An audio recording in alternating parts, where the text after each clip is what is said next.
Nomor 1. Iya. Enggak. Mic-nya nggak usah dipegangin karena segini aja saya di sini kamu kedenger. Nanti kamu gak bisa ditunjuk sama dia. Siapa yang bagian ngomong? Kamu nggak dibawa ambulan kemarin? Kamu yang muternya sebenarnya siapa? Nggak usah.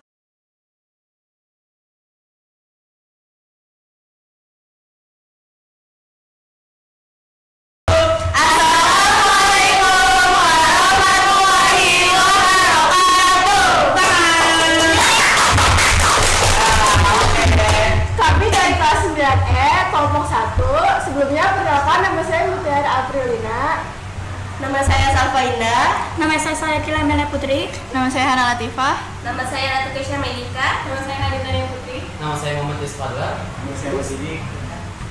Materi kita adalah Sebutan siapa dia? Salva Indah.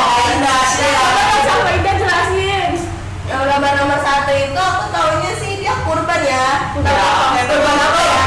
Kalau tanya ke semuanya betul nggak kurban? Betul.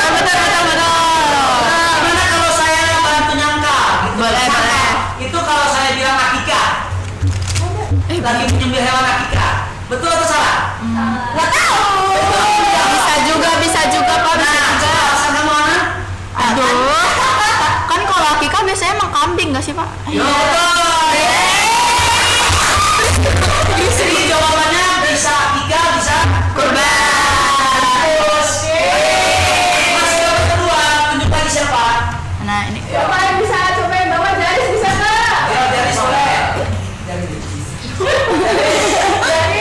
Hadi, Kesha. Dari bawah lo dari Sidik. Baik, nomor berapa nomor dua Ini nih? kayak duit. Ya, nomor nomor berapa nih?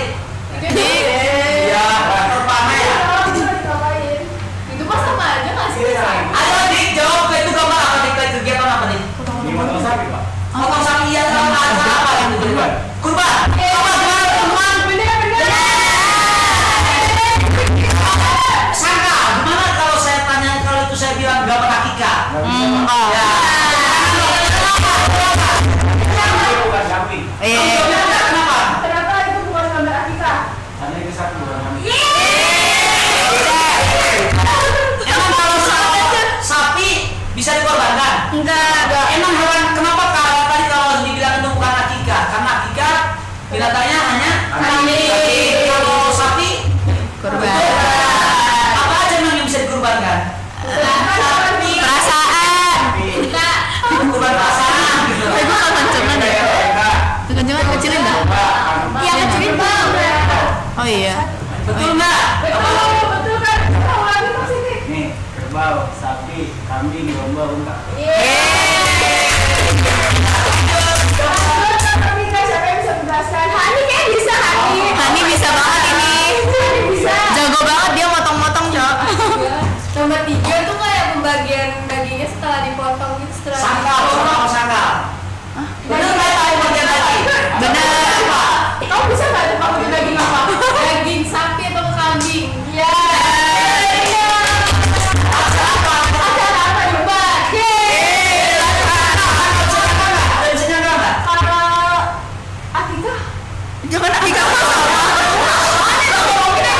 Ini saya bantu. Kalau saya jawab dia itu gambar lagi akikah, bener atau salah? Kemungkinan benar. Jangan dong jawabin atau boleh betul atau salah? Saya jawab akikah. Ada salah kalau itu. Kembali lagi akikah. Nah, sidik tuh jawaban betulnya. Apa bisa? Apa, Pak? Salah kenapa itu akikah? Karena itu beras kurban, Pak. Tahu dari mana itu kurban? Ayo. Tahu dari mana itu daging sapi? Baik, kan? Dari mana kita bisa tahu kalau itu acara akikah atau kurban? Kurban. Dari mana tahu itu kurban? Bukan akikah. Pas kurban, ada yang Sama kayak kurban. Belum kena jawabannya. Ayo, kenapa? Kenapa itu kurban? Malah saya bilang benar. Tapi gimana kalau ada yang jawab akikah? Kenapa salah kalau akikah? Lah bapak saya nggak tahu daging apa. Ya udah pokoknya karena itu daging. Kalau akikah bukan mateng ya?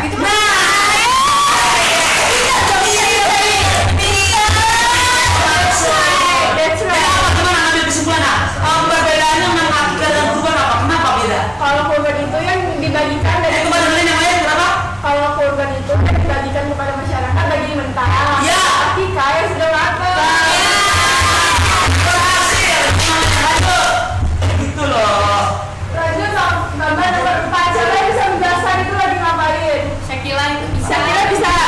bisa Salah punya adik, dia punya adik.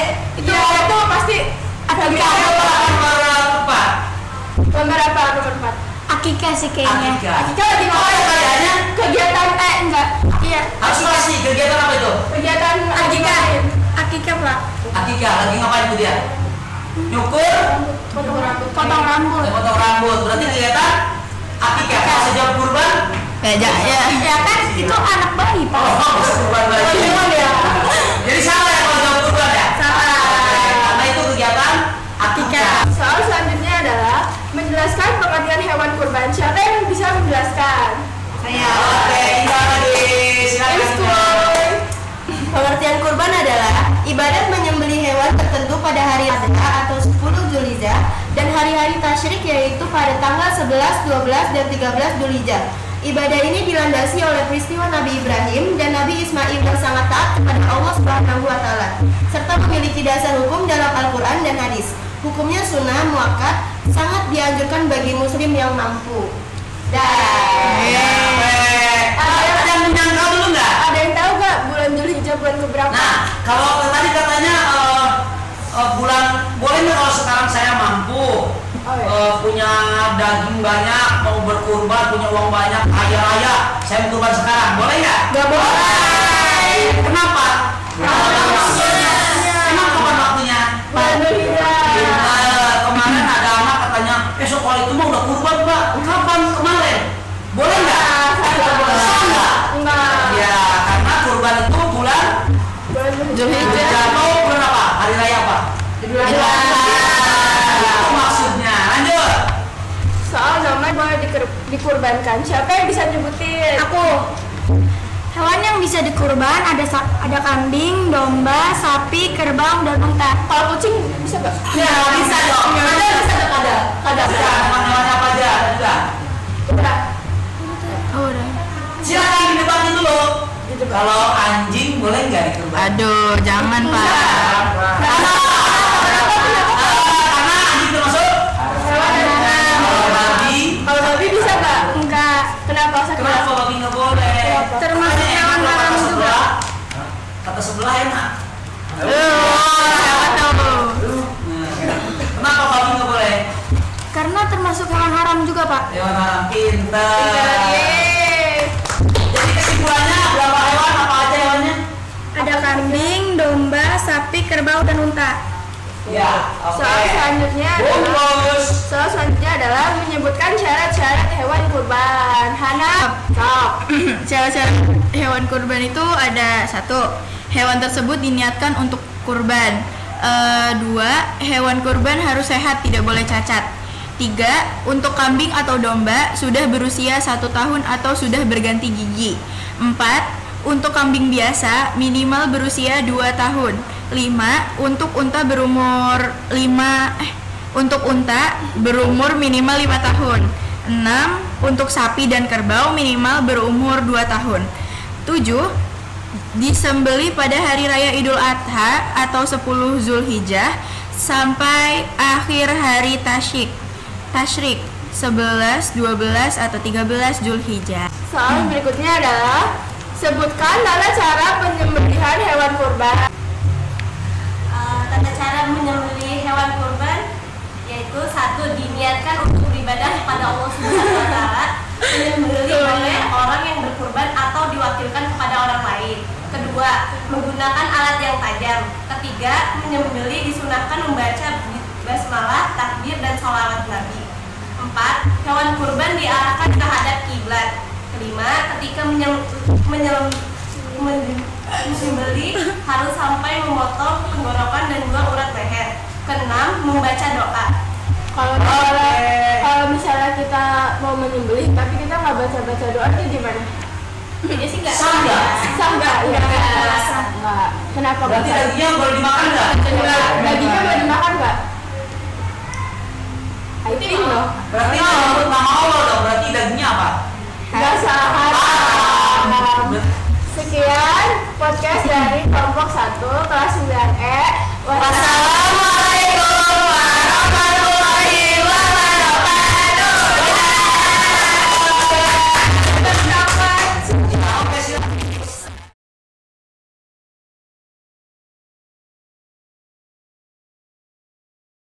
Assalamualaikum warahmatullahi wabarakatuh. Waalaikumsalam warahmatullahi wabarakatuh. Halo semuanya, perkenalkan kami perwakilan dari kelompok 2. Hari ini kita akan menanggapi gambar atau tayangan tentang akikah dan juga menjelaskan materi tentang akikah. Kenapa itu kamu yang tanya gambar kurban? Nomor 1. Kalau kamu jawabnya akikah gimana gitu, Hasna? Kalau kamu jawab akikah gimana? Apa itu? Pertama tadi kita apa tadi kurban. Kata kamu saya mau bilang itu akikah. Salah apa benar? Bisa benar. Kenapa bisa benar? Karena sama-sama nyembeli hewannya kambing dan domba juga, jadi Betul. itu gambarnya nggak bisa dipastiin itu akikah atau Jadi bisa dua-duanya. Iya. Betul. Itu lah bisa dua-duanya.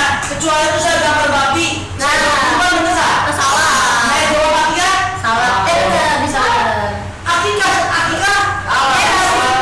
Salah, aduh. Ya kan? Udah tahu jadi yang benar mana? Iya. Jadi kamu kalau menjawab sesuatu itu sangkal. Kalau orang jawab itu, kalau beda orang lain ada yang jawab yang lain, kira-kira betul nggak jawaban itu? Gitu. Boleh kamu sangkal, itu semua pertanyaan. Iya. Ya, jadi jawaban yang betul tepat adalah itu Tergantung. boleh gambar, Boleh akikah, boleh kurban. Bungkus nomor 2 gambarnya.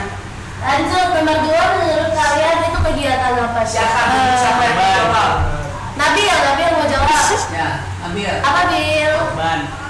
Kurban. Kenapa tuh? Boleh yang lain, jangan betul nggak kurban? Betul. Sangkal nggak kalau gambar akikah betul salah? Salah. Itu mulai pinter. Kenapa salah? Karena hewan akikah boleh hewan kurbannya cuma domba sama kambing. Betul nggak salah? Bungkus. Lanjut, nomor 3 itu menurut kalian apa tuh? Kurban. Berapa hewan kurban? Iya, karena itu bentuk pembagian daging sapi, daging apa? Ayo, Bapak nomor 2 sangkal lagi. Gambar nomor 3 gambar apa? Siapa yang jawab tadi? Saya. Yang jawab. Apa katanya? Itu Kegiatannya apa? kegiatan kurban. Kurban. Lagi bagiin Daging. kurban. Betul atau salah? Betul. Sangkal. Gimana sangkalnya?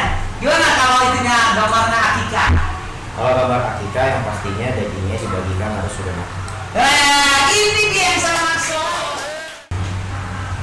Kurban itu kayak pembagiannya dalam keadaan mentah, Dan itu wajib. akikah itu dalam keadaan matang. Oh, ya. 4. Gambarnya itu kira-kira lagi ngapain tuh? Akikah. Kenapa tuh akikah? Kalau jawab kurban boleh nggak? Enggak boleh. Anak juli potong. Betul, itu boleh salah jawabannya. Jadi jangan takut salah. Jawab salah aja dulu. Tapi kamu cari tahu kenapa salah, kenapa benar. Jangan asal benar. Kurban. Kenapa kurban? Gitu. Kenapa itu akikah?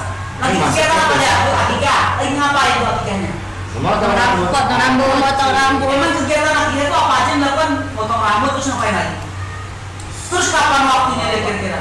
Waktunya. Nah, nanti. Disunahkan pada hari ke-7 setelah kelahiran, mulai juga hari keempat. Lanjut, gambar selanjutnya, bungkus. Pertanyaan kedua, menjelaskan pengertian akikah. Apa sih akikah itu? Pengertian akikah. Akikah adalah penyembelihan kambing atau domba sebagai bentuk rasa syukur kepada Allah Subhanahu wa taala atas kelahiran seorang anak. Oke, betul nggak? Yang lain? Betul. Jadi gimana? Diulas lagi, Harusnya kata dulu. Akikah itu Coba apa? ngejelasin dong akikah itu gimana kira-kira tuh. Pakai bahasa baik. Yes. Sebagai Yang lain aja boleh, yang lain nanggapin. sebagai apa akikah itu? Tadi aku tuh bentuk apa? Apa akikah tuh tadi katanya? Bentuk rasa Syukur kepada Rasa Allah. syukur Kepada Allah. Karena telah diberikan kelahiran anak. Oh, jadi akikah itu bentuk syukur kita karena lahir anak. Ya, oke. Kapan?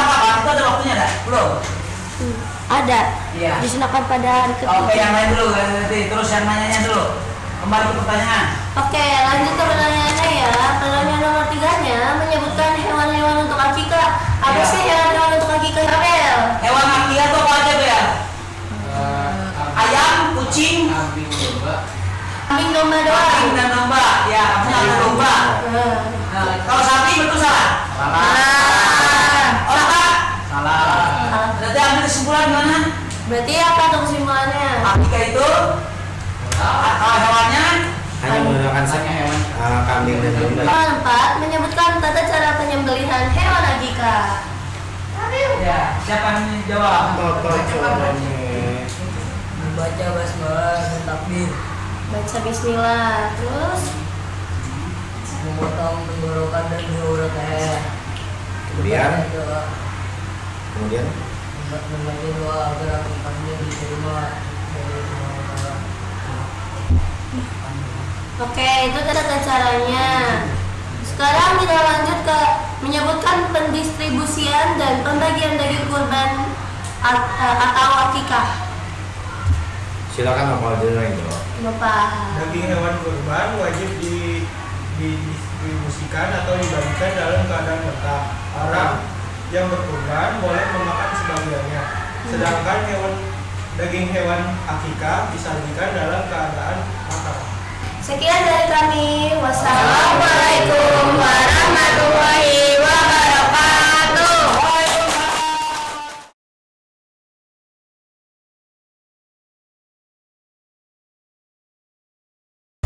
Assalamualaikum warahmatullahi wabarakatuh.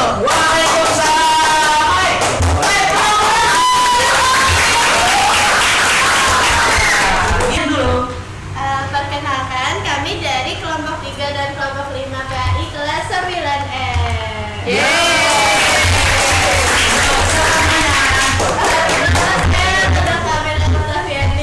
Perkenalkan, nama saya Andini Safira Rahmadani. Perkenalkan, nama saya Fatimah Zahra. Perkenalkan, nama saya Dia Halil Gayatri. Kira-kira dari kalian bertiga ada nggak yang bisa menyebutkan dalil-dalil Al-Quran terkait dengan kurban dan akikah? Nah, aku kayaknya bisa nih. Ya, oke, Adi dulu. Aku bakal bacain surah Al-Hajj 22:36. Bismillahirrahmanirrahim.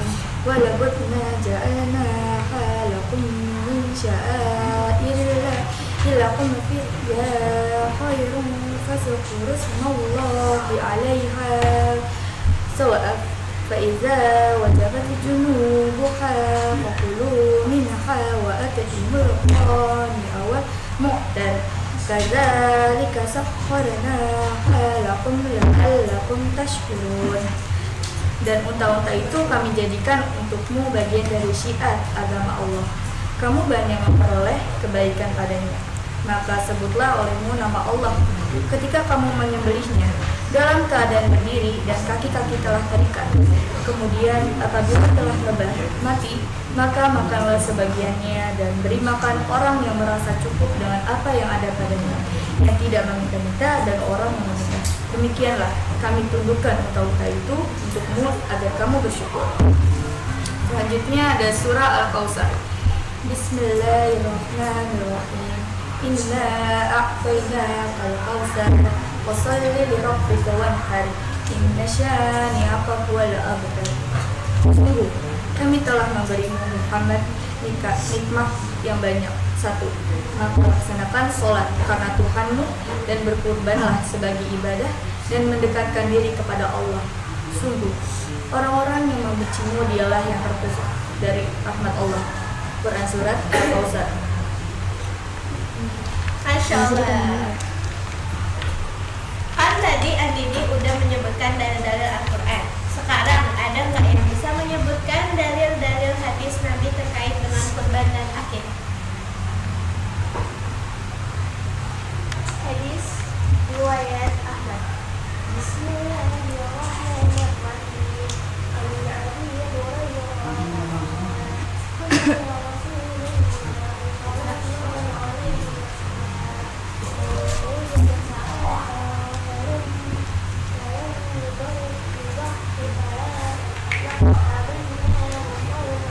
Agak dikencangkan suaranya. Yang artinya, barang siapa yang mempunyai kemampuan untuk beribadah namun tidak mau beribadah, maka jangan mendekat di tempat sholat kami. Hadis riwayat Ahmad.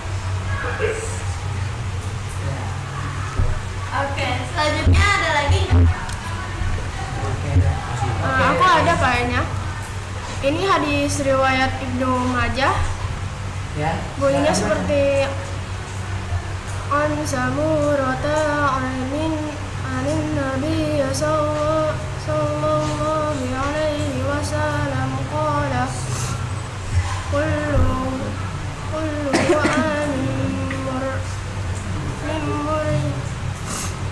tahanum bi'aqiqatihi tusbahu anhu yawma sabi'i wa tuhlaqu ra'suh. Artinya, Samurah radhiyallahu anhu berkata, Rasulullah sallallahu alaihi wasallam bersabda, setiap anak yang lahir tergadaikan dengan akikahnya. Akikah tersebut disembelih pada hari ketujuh. Lalu anak tersebut diberi nama, kemudian mencukur rambut kepalanya. Hadis riwayat Ibnu Majah. Ada lagi? Ada. Siapa dulu? Ada.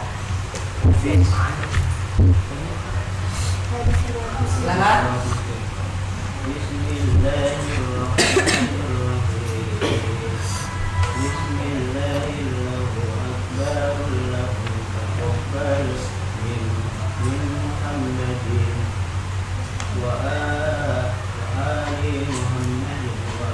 Bisa tegak dikit. Ya. Artinya dengan menyebut nama Allah, Allah Maha Besar, ya Allah, terimalah kurban dari Muhammad dan diri keluarga Muhammad serta dari umat Muhammad. Nah, yang terakhir hadis riwayat Bukhari. Bismillahirrahmanirrahim. Nabi qol kana nabiyyu sallallahu alaihi wasallam yauman nahri thumma khataba thumma dhabaha faqal ma dhabaha qabla an yusalliya falyadbah makana ukhra wa man lam yadbah falyadbah bismillah. Jundab berkata, Nabi Muhammad SAW sholat Idul Adha, pada kemudian berkhutbahlah lalu menyembelih. Beliau bersabda, siapa saja yang menyembelih sebelum ia sholat, maka hendaknya ia menyembelih yang lain sebagai gantinya. Dan siapa yang belum menyembelih, hendaknya ia menyembelih dengan nama Allah. Hadis riwayat Bukhari. Oke, tepuk tangan ya. Lanjut. Selanjutnya, setelah menyebutkan dalil-dalil Al-Quran dan hadis-hadis Nabi, sekarang ada nggak yang bisa menyebutkan hikmah dari berkurban? Mungkin dari teman-teman yang duduk di bawah. Hikmah kurban. 1. Melatih seseorang memiliki jiwa berkurban, karena sesungguhnya nikmat yang kita miliki milik Allah Subhanahu wa taala. 2. Melatih seseorang agar pandai bersyukur. 3. Mendidik jiwa agar tidak pikir sekaligus peduli kepada orang lain. 4. Memberikan kenikmatan kepada orang yang tidak memiliki. 5. Menumbuhkan kasih sayang sesama umat manusia. 6. Meningkatkan gizi masyarakat. 7. Menambah takwa kepada Allah Subhanahu wa taala.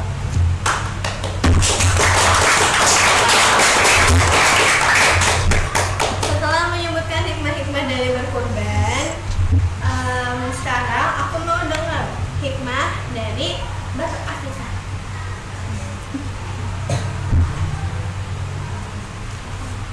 Hikmah akikah. 1. Berniat ibadah atau mendapatkan pahala dari Allah. 2. Memelihara umat Islamnya. 3. Mendatangkan syafaat Allah bagi orang tua yang mengakikahkan anaknya. Udah. Oke, terima kasih teman-teman semua. Semuanya sekian pembekalan materi dari kelompok 3 dan 5 kelas 9E. Wassalamualaikum warahmatullahi wabarakatuh.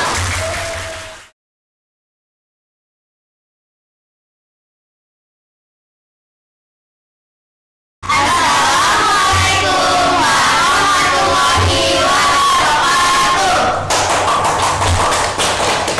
Kami dari kelompok 4, di sini kita bakal podcast tentang kisah Nabi Ibrahim dan Nabi Ismail. Doa Nabi Ibrahim meminta keturunan. Nabi Ibrahim alaihi salam adalah seorang nabi yang sangat taat kepada Allah. Sejak muda, beliau dikenal berani menentang penyembahan berhala dan hanya menyembah Allah saja. Namun, Nabi Ibrahim dan istrinya, Siti Sarah, belum juga memiliki anak meskipun sudah lama menikah. Beliau tidak pernah putus asa. Ia terus berdoa dengan sungguh-sungguh. Ya Tuhanku, berilah aku anak yang soleh. Qiyas As-Safat 100. Akhirnya Allah mengabulkan doanya melalui istrinya yang bernama Siti Hajar. Lahirlah seorang bayi laki-laki yang diberi nama Ismail. Nabi Ibrahim sangat bersyukur dan menyayangi anak itu. Siapa yang kedua? Ditinggalkan di padang tandus. Beberapa waktu kemudian, Allah memberi perintah yang berat kepada Nabi Ibrahim. Beliau harus membawa Siti Hajar dan bayi Ismail ke sebuah lembah tandus tanpa tumbuhan dan air. Tempat itu kelak menjadi kota Mekah. Setelah sampai di sana, Nabi Ibrahim meninggalkan mereka dengan sedikit bekal. Siti Hajar terkejut dan bertanya, "Wahai Ibrahim, mengapa engkau meninggalkan kami di tempat seperti ini?" Nabi Ibrahim hanya diam karena itu perintah Allah. Siti Hajar pun bertanya lagi, "Apakah ini perintah Allah?" Nabi Ibrahim menjawab, "Ya." Dengan penuh keyakinan, Siti Hajar berkata, "Kalau begitu, Allah tidak akan menyia-nyiakan kami." Lalu Nabi Ibrahim berdoa, "Ya Tuhan kami, sesungguhnya aku telah mendapatkan sebagian keturunanku di lembah yang tidak ada tanamannya, agar mereka mendirikan sholat." KS Ibrahim 37. Munculnya air Zam-Zam. Ketika bekal air habis, Ismail yang masih bayi menangis kehausan. Siti Hajar berlari ke sana kemari antara dua bukit, yaitu Safa dan Marwa, sebanyak 7 kali untuk mencari air. Siapa selanjutnya? Yumi. Tiba-tiba air keluar dari bawah kaki bayi Ismail. Itulah air Zam-Zam yang sampai sekarang masih ada dan menjadi sumber air di Masjidil Haram Makkah. Mimpi Nabi Ibrahim. Waktu berlalu, Ismail tumbuh menjadi anak yang kuat, patuh, dan soleh. Suatu malam, Nabi Ibrahim bermimpi pada Allah bahwa Allah memerintahkannya untuk menyembelih Ismail. Sebagai seorang nabi, Nabi Ibrahim tahu bahwa mimpi itu adalah wahyu dari Allah SWT. Beliau sangat sedih tetapi ingin taat. Lalu beliau berkata kepada anaknya, "Wahai anakku, aku melihat dalam mimpi bahwa aku menyembelihmu. Apa pendapatmu?" Itu ada dalam surat As-Safat ayat 102. Ismail menjawab dengan tegas dan penuh iman, "Wahai anakku, kerjakanlah apa yang diperintahkan Allah. Insya Allah." Wahai ayahku, kerjakanlah apa yang diperintahkan Allah. Insya Allah aku termasuk orang yang sabar. Bayangkan, seorang anak rela disembelih karena ingin menaati Allah. Betapa luar biasa imannya saat pengorbanan itu terjadi. Nabi Ibrahim membawa Ismail ke sebuah tempat penyembelihan. Ismail pun pasrah dan berbaring dengan wajah menghadap tanah. Nabi Ibrahim mengambil pisaunya dan bersiap menjalankan perintah Allah. Namun, pisau itu tidak bisa melukai Ismail, meskipun sangat tajam. Tiba-tiba Allah berfirman, "Wahai Ibrahim, sesungguhnya engkau telah membenarkan mimpi itu." Quran Surah As-Safat 104-105. Artinya Nabi Ibrahim telah lulus ujian dari Allah, domba dari surga. Sebagai gantinya, Allah mengutus malaikat membawa seekor domba besar dari surga untuk disembelih menggantikan Ismail. Dan kami tebus anak itu dengan seekor sembelihan yang besar. Quran Surah As-Safat surat ayat 107. Sejak saat itu, setiap umat Islam memperingati peristiwa ini dengan melaksanakan ibadah kurban pada hari Raya Idul Adha, yang membeli kambing, sapi, atau unta sebagai tanda syukur dan ketakwaan kepada Allah. Hikmat dari kisah ini, kisah Nabi Ibrahim dan Ismail mengajarkan bahwa pelajaran berharga. 1. Taat kepada Allah tanpa ragu walaupun perintah itu sangat berat. 2. Ikhlas dan sabar dalam menjalani ujian hidup. 3. Cinta kepada Allah harus lebih besar dari cinta kepada siapapun. 4. Kurban bukan sekedar menyembelih hewan, tapi tanda ketaatan dan ketakwaan. Daging dan darahnya tidak sampai kepada Allah seperti ketakwaanmu lah yang sampai kepadanya. Quran Surah Al-Hajj ayat 37. Wassalamualaikum warahmatullahi wabarakatuh.